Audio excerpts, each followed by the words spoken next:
ముందుగా అందరికీ దీపావళి శుభాకాంక్షలు. నేను మా మదర్ సేమ్ శారీ అయితే స్టైల్ చేశాము.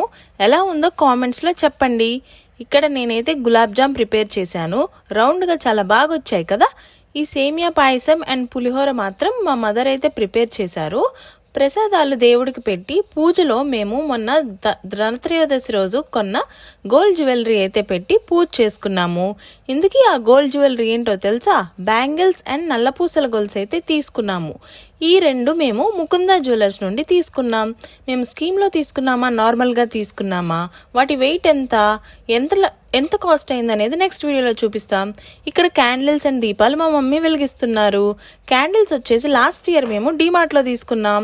ఆ క్యాండిల్స్ దీపాలన్నీ తీసుకొచ్చి బయట బాల్కనీలో పెడుతున్నారు మా మదర్. అలా ఇంటి చుట్టూ దీపాల వెలుగుతో నింపేశాము. ఇంతకీ ఆ శారీ మేము మిస్సమ్మ హ్యాండ్లూమ్స్ నుండి తీసుకున్నాము. ఆ మిస్సమ్మ హ్యాండ్లూమ్స్ లాంగ్ వీడియో కూడా నేను కింద ట్యాగ్ చేస్తున్నాను. శారీస్ చూడాలనుకుంటే చూడండి, మీరు ఆ లాంగ్ వీడియోలో కనిపిస్తాయి.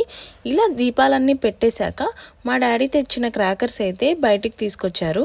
ముందు క్రాకర్స్ అయితే మా డాడీయే కాల్చడం స్టార్ట్ చేశారు.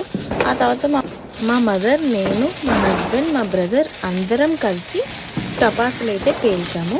మేము ఈ సంవత్సరం బాగా సౌండ్ వచ్చేది కాకుండా కేవలం కాకరపోతులు, చిచ్చుబుడ్డులు లాంటి టపాసులే పేల్చాము. ఎందుకంటే మా ఇంట్లో ఒక బుడ్డి టపాస్ అయితే ఉన్నాడు. వాడికి సౌండ్ అవన్నీ వినపడకూడదు, భయపడకూడదు అనేసి మేము సౌండ్ లేని క్రాకర్స్ అయితే ఈ ఇయర్ అయితే పేల్చాము. ఇలా మా దీపావళి అయితే మేము చాలా హ్యాపీగా సెలబ్రేట్ చేసుకున్నాము. మీరు మీ దీపావళి ఎలా సెలబ్రేట్ చేసుకున్నారు అనేది కామెంట్స్లో చెప్పేయండి. మరిన్ని ఇలాంటి వీడియోస్ కోసం నా ఛానల్ని సబ్స్క్రైబ్ చేయండి.